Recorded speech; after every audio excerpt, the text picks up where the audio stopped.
better like in this.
Okay, we've got 4 out of 10.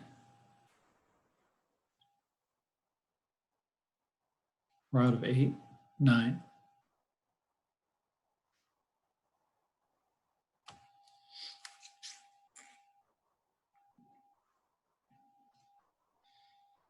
And 1 minute to go.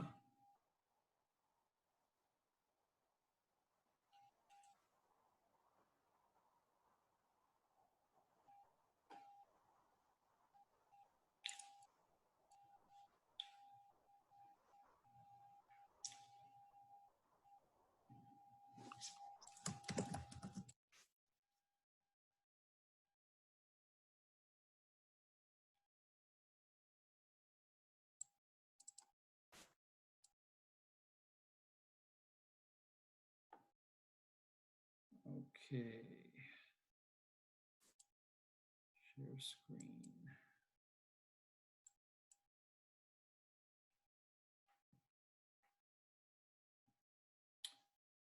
Chapter 12 is accounting for hospitals and other healthcare providers.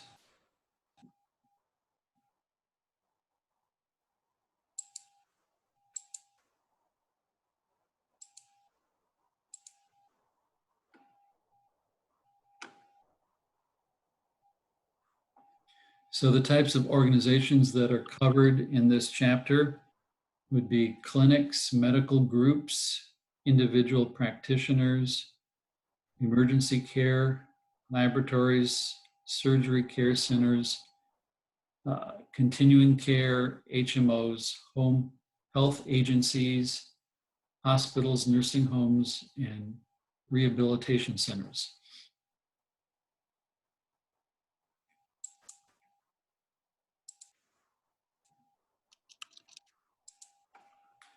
And just as we saw in colleges and universities, there are 3 ownership types. The first is investor-owned hospital associations like Humana. Humana Incorporated stock is widely held in the companies listed on the New York Stock Exchange. Then there are private, not-for-profit hospitals. St. Joseph's, the hospital is owned by the Roman Catholic Archdiocese of Atlanta.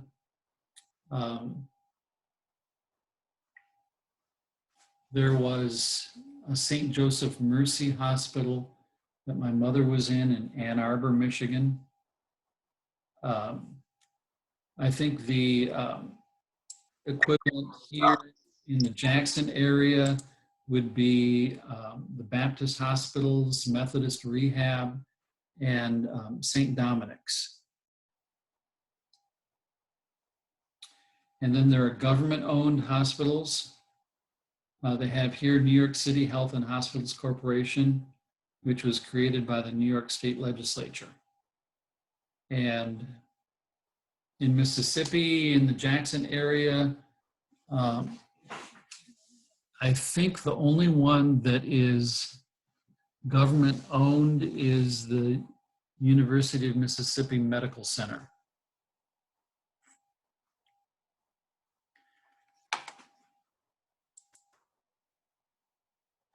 Who sets the standards? For investor-owned FASB, so all FASB standards apply except those standards that are specifically for not-for-profit organizations. Private, not-for-profit, FASB standards apply, particularly those for not-for-profits, such as those governing the format of financial statements and recognizing contribution revenue. And then state-owned would be GASB. New York City Health and Hospitals would follow GASB standards, as would the University of Mississippi Medical Center.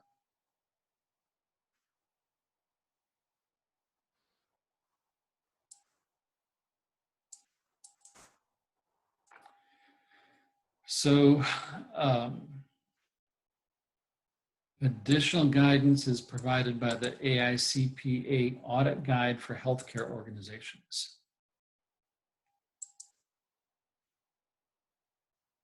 Revenue recognition is a big issue. Not-for-profit entities derive most of their revenue from contributions. In contrast, healthcare organizations derive most of their revenues from services provided to customers. These are considered exchange transactions. Private, not-for-profit hospitals may receive donations, but usually that is not the main source of revenue. An example of an exception to that is the St. Jude Children's Hospital. You've probably seen their ads on television. They charge nothing for the treatments because they solicit heavily for donations that cover all of the expenses. And there are also private and public free clinics that don't charge for the services. But that's the exception. Most of them charge customers, sometimes a lot.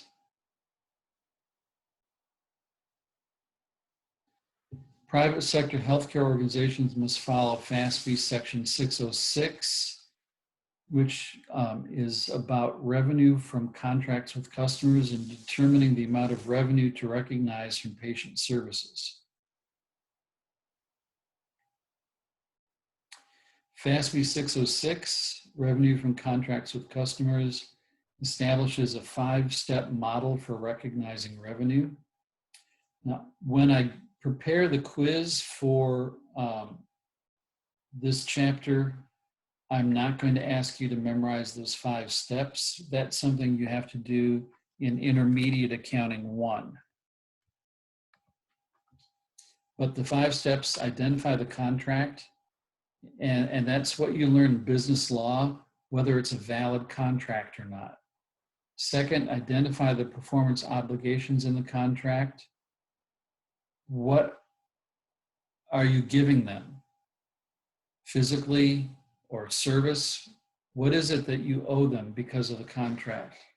Determine the transaction price, allocate the transaction price, and my video from the last class just finally downloaded after 25 minutes, so I have to save it into the proper file. Desktop, Spring.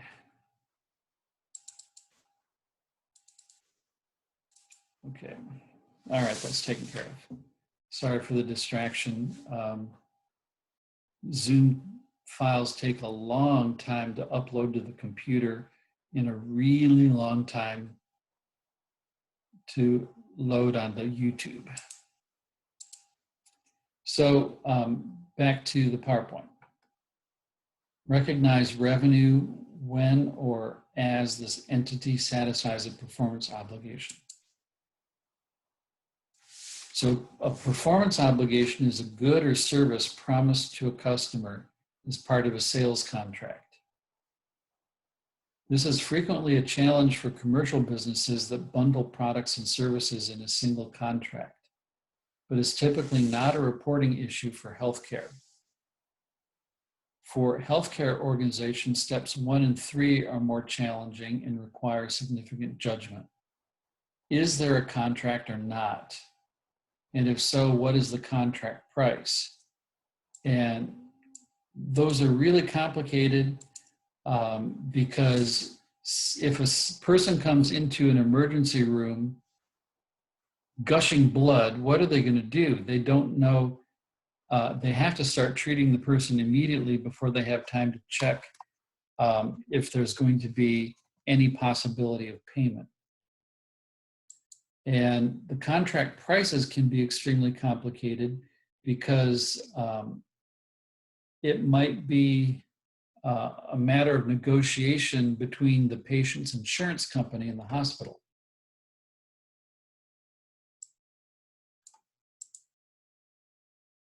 So step 1, identify the contract with the customer. And so this goes into more detail about the question, is there a contract and why it's complicated.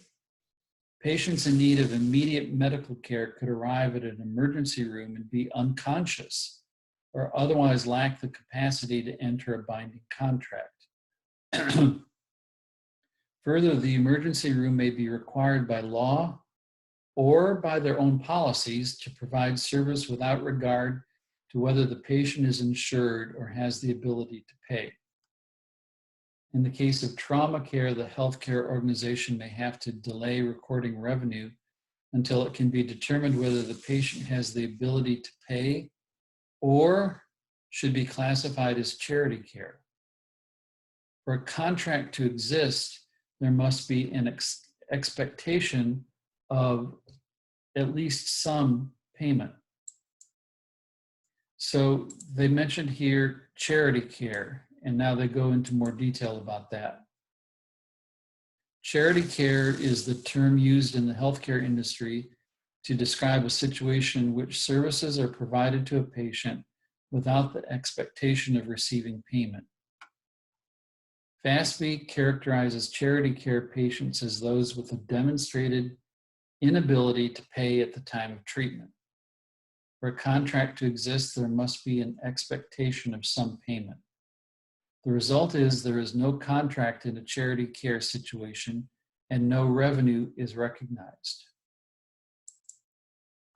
Third step in revenue recognition, determine the transaction price, is also tricky in healthcare. The amount of revenue recognized at the time of service should not exceed the amount the healthcare organization actually expects to receive in payment. Determining the amount of expected cash receipts is complicated by the existence of discounts, such as prompt pay discounts, explicit contractual adjustments with third-party payors. And what they mean by this is the major health insurance companies have contracts with the hospitals saying that we will pay X amount of dollars for service Y. And the hospital agrees. But that might not be the price they charge to someone who doesn't have insurance. For example, if you had a millionaire who decides, I don't need health insurance, I have enough money, that person might be charged the full price, not the amount that the insurance companies had negotiated. And implicit price concessions are sometimes involved.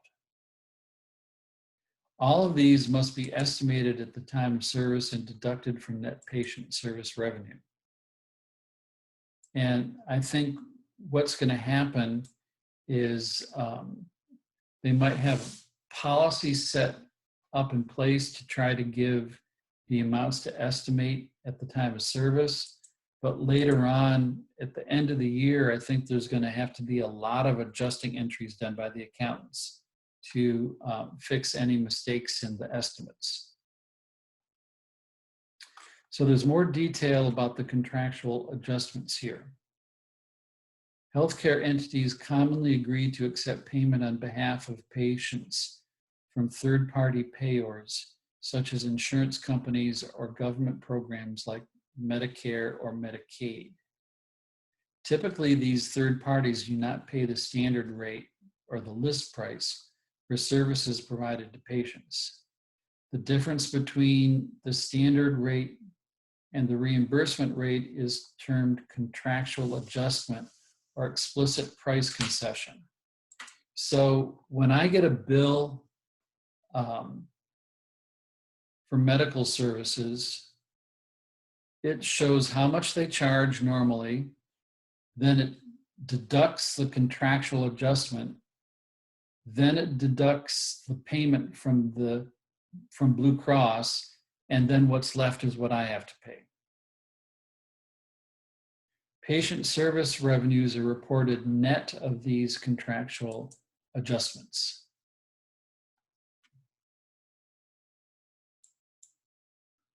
So the next thing they talked about were the implicit price concessions, which exist when an entity has a customary business practice of accepting less than the stated charges for medical treatment.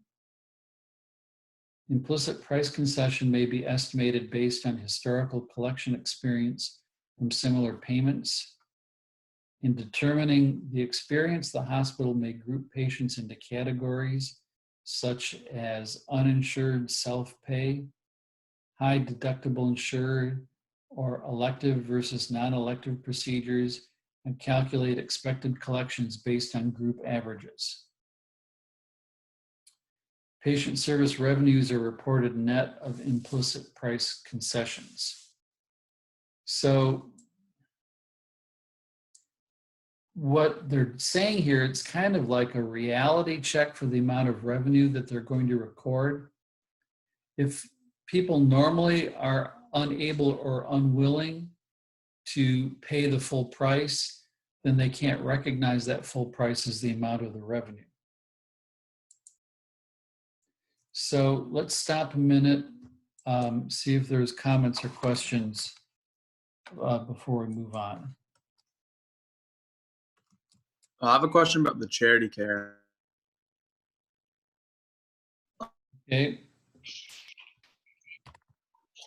For the charity care, do I guess the doctors and nurses who do the work on that patient that doesn't pay, do they write that off on their own for tax purposes for the work that was performed?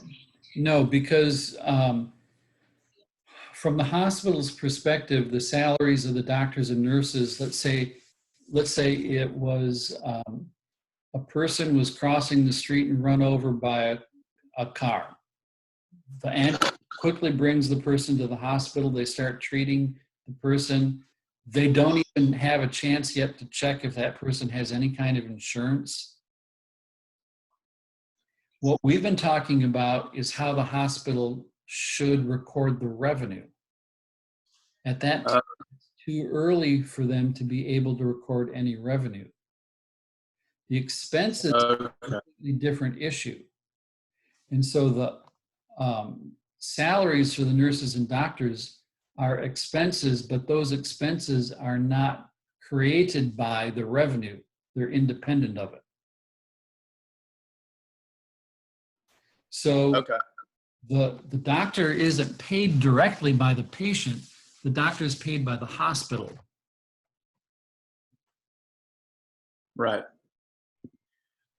And sometimes it's even more complicated than that, because sometimes inside the hospital, there's a medical practice consisting of a company run by doctors, and the hospital doesn't pay the doctors directly, it pays their medical company. and then the medical company distributes the salaries to the doctors. Okay.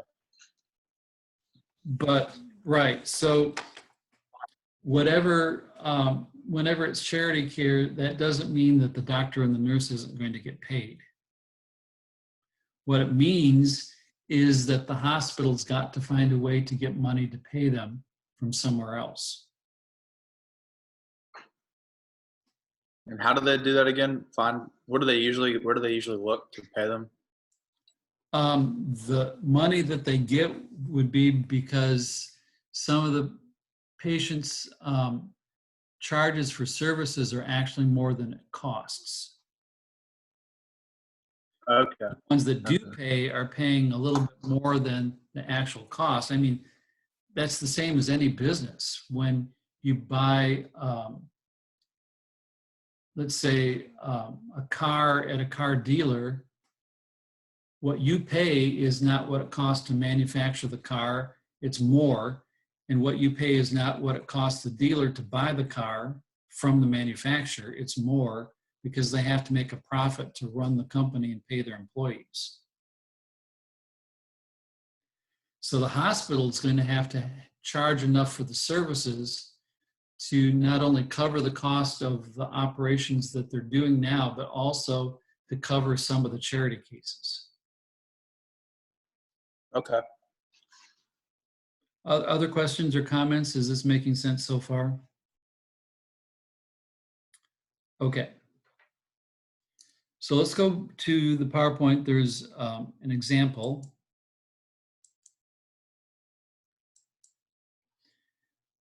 Patient service revenue. During the year, gross patient service revenue amounted to $980 million. Contractual adjustments to third-party payers, such as insurance companies, Medicare and Medicaid, are estimated to be $120 million. In addition, implicit price concessions to individuals are estimated to be $22.3 million. So in other words, they're expecting that they should be able to get paid, or they've provided services to paying customers that would be chargeable at $980 million, but they cut a deal with the insurance companies that required them to knock off $120 million off the price. Then there's another $22.3 million that they know they just can't collect because the individuals won't pay. And so they're not going to charge them. And then that's not even counting $5 million that was services that were charity. So how would they record this? Patient accounts receivable, debit $980 million, credit operating revenues. And remember, this is a nonprofit organization. So when they call it unrestricted operating revenues, what they mean by that is that when a patient pays, he can't tell the hospital how to use the money. A donor could do that. But the patient can't say, I want you to use, here's my bill, I'm paying it, and I want you to use it to buy a new x-ray machine. No, that's not going to work. So it's unrestricted in how they use the revenue. Then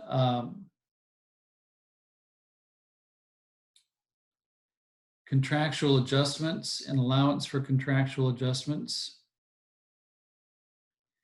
Debit provision for implicit price concessions and credit allowance for implicit price concessions. And what that means then in their statement of operations, they would say gross patient service revenue less the contractual adjustments, less price concessions,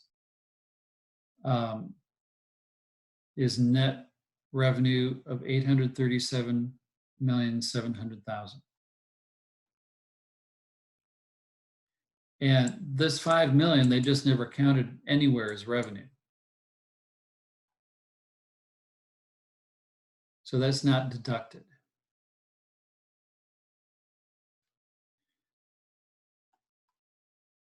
Let's take a look at hospital financial statements.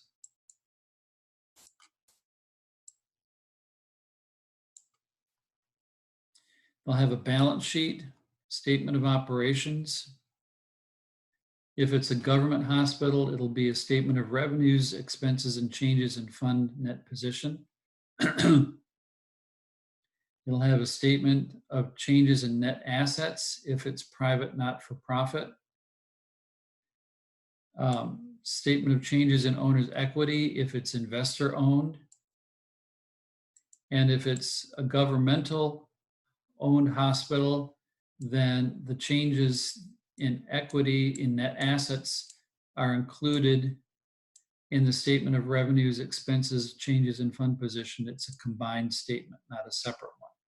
Statement of cash flows, statement of schedule of functional expenses if it's a private, not-for-profit, and then of course notes.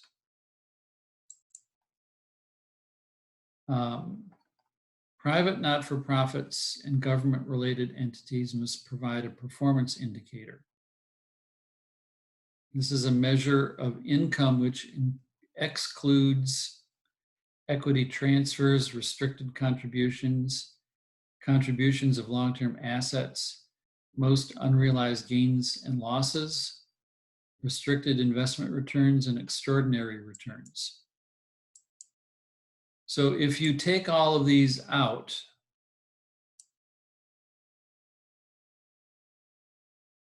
what's included? It would be essentially revenue from patients.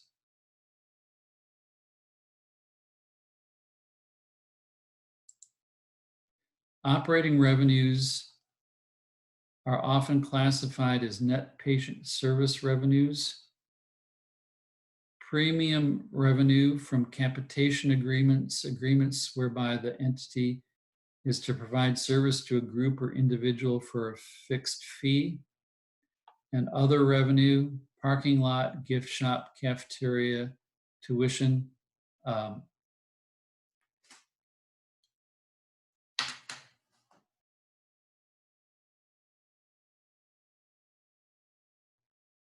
I've gone to the parking garages at Baptist Hospital and at UNMC. I can't remember if I had to pay there or not.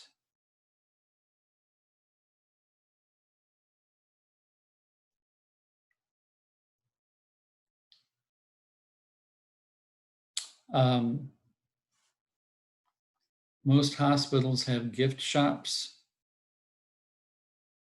Most of them have cafeterias. And Baptist Hospital on State Street has like a food court with different restaurants in it. And so actually, I think for them, that revenue would be lease revenue because they lease the spot out to the companies there. Tuition. How does a hospital get tuition? Is that from what's it called? The students that trying to be doctors, I guess. Okay, what do we call them? Residents. Residents, yeah, and interns. Interns, yeah. So they may be paying tuition to hospitals that are not actually teaching hospitals, but then ones like UMMC that are teaching hospitals, they have medical students in them all the time. So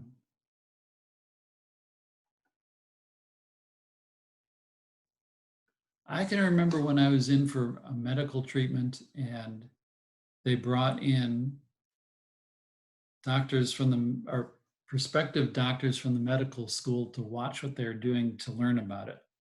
but they ask my permission first.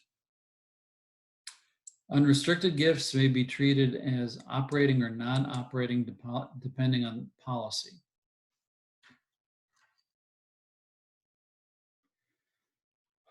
Balance sheet, FASB, net assets without or with donor restrictions.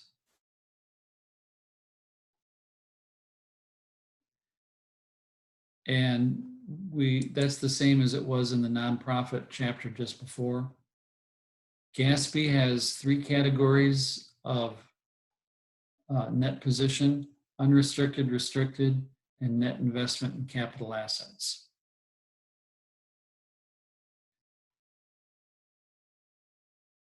Two statements take the place of the statement of activities. Statement of operations for unrestricted items. Statement of changes in net assets show details of changes for both net asset categories.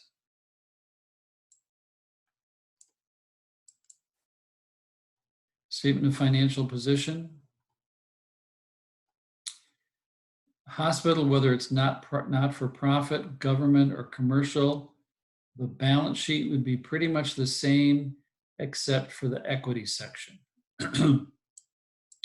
So the business hospitals that are for profit would have paid-in capital and retained earnings. Not for profit have net assets without or with donor restrictions. Government-owned hospitals have not net assets, but they call it net position, unrestricted, restricted, and net investment in capital assets. Statement of cash flows.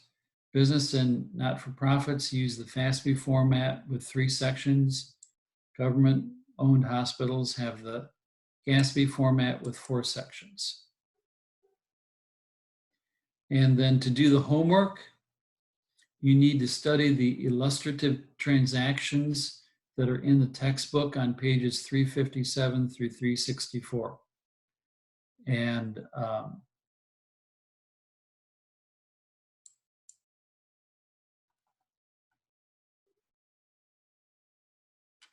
wanted to look at the actual hospital financial statement.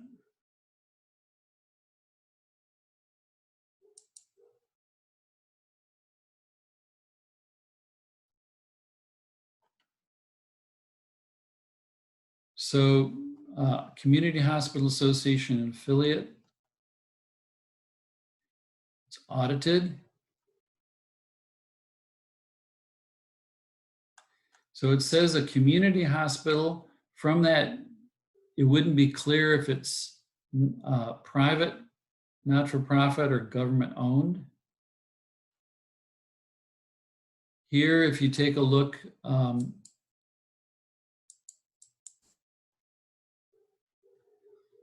what can you see in this page that tells you it's private, not-for-profit?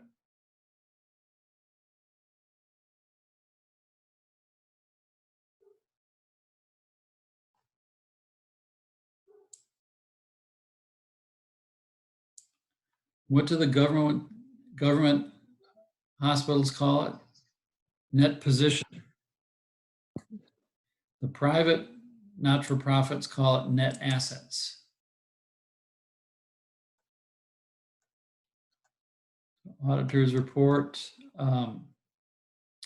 assets, current assets, cash, receivables, and this is after an allowance for doubtful accounts.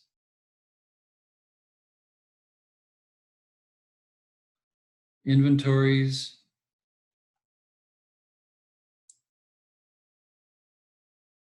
Now, what kind of inventories are they talking about?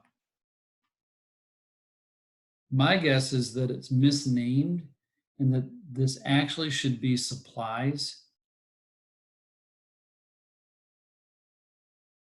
But it could include inventories of drugs that are administered to patients, and so it's sort of like selling it.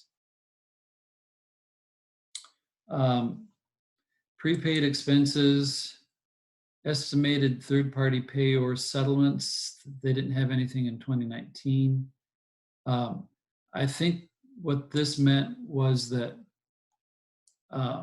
they're expecting to get paid a huge amount from an insurance company for some reason or other. Assets limited as to use. And I don't know what that would be. It could be restricted cash. It could be an endowment. Investments. So investments in stocks and bonds, they would help finance the hospital. Property and equipment net, so that's after depreciation. Liabilities, current, long-term. So net assets, 47.5 million. Most of it's unrestricted. Revenue, patient service revenue, provision for bad debts, net patient service revenue, other operating revenue, expenses, salaries and wages, employee health and welfare. And I would have to read the notes to figure out why those are separate from each other. Supplies and other. Hospitals use a lot of supplies. Based on what you've been seeing in the news lately, what do you think some of the supplies would be? Masks. Yeah, Gloves. masks, gloves, Tissue, maybe. tissues, Hand sanitizer. yeah, hand sanitizer, soaps, disinfectants. What else?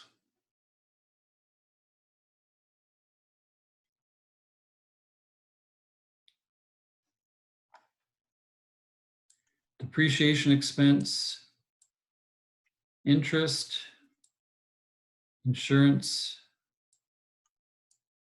I don't know who they'd be giving grants to or why. Non-operating, they have investment income.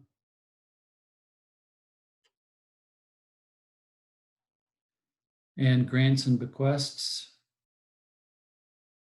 So revenue over expenses, 2.4 million. Unrealized gain in trading securities. No, it'd be unrealized gain other than, so it'd be their investment portfolio had a stock market gain. Changes in net assets.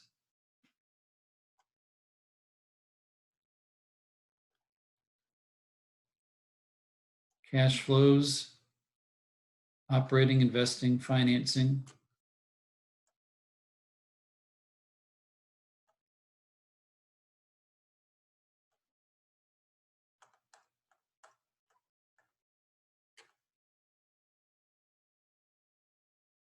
And they've used the direct method here.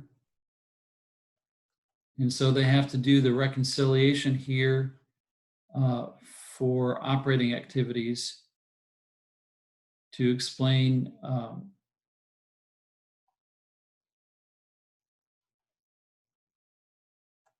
that fits with the income statement. Notes.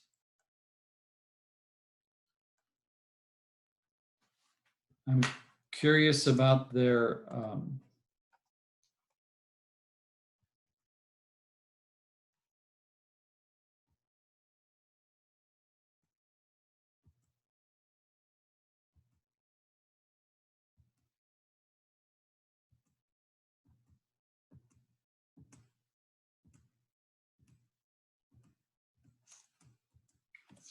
Charity care says that for 2019, $1,806,683 was charity care revenue that was lost. And so it says that they subtracted that from the patient service revenue.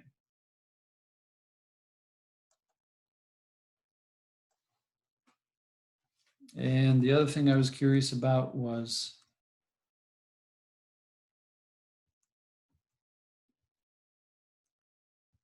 what that account was for on the income statement.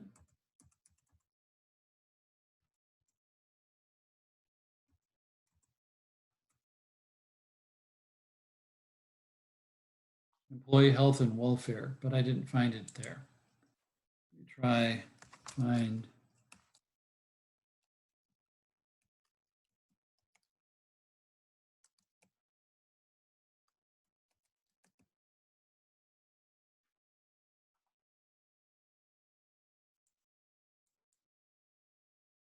And they don't explain what it is.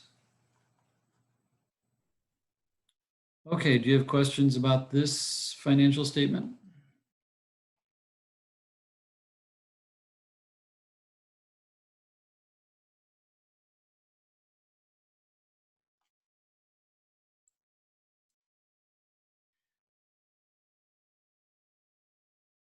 One of the peculiar things then about hospital billing is how long it can take for them to bill a patient.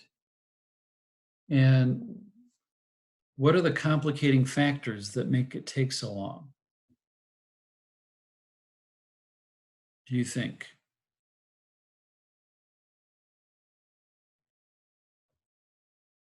I saw some lips moving from someone on mute.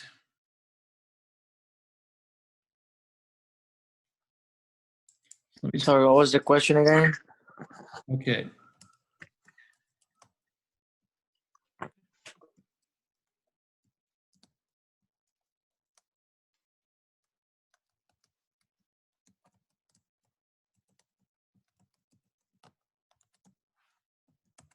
Why does it take a hospital so long to bill patients after their service?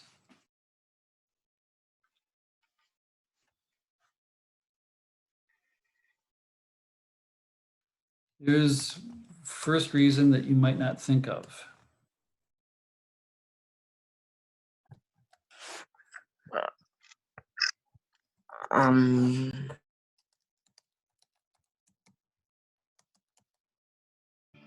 Sometimes for insurance, they have to prove that the service was provided. Okay.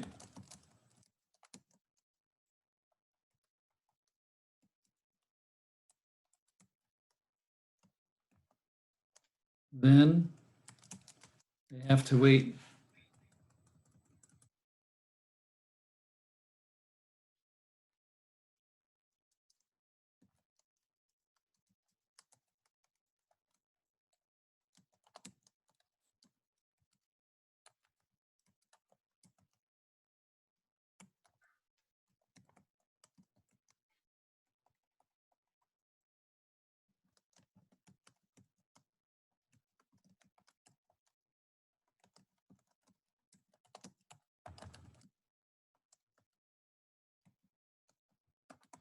Then they may wait for the insurance company to pay up.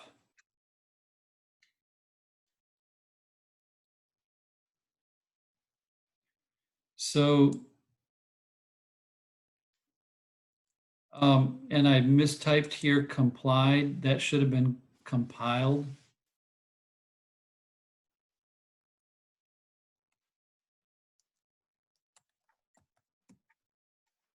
Typing too fast.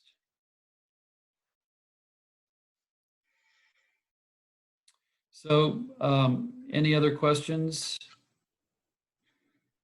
Then we'll pick up with, we have one more unit to go, Unit 13. And we should be able to get that finished or mostly finished on Friday, and then you can use the rest of the semester, once we're finished with that, catching up on your work. I think under the circumstances, it's okay if we finish the lectures before scheduled, because I know all of you have all sorts of assignments that you have to submit in your different classes. So take care, be very careful, and let me know if you have any questions, and I'll see you again on Friday. See you then.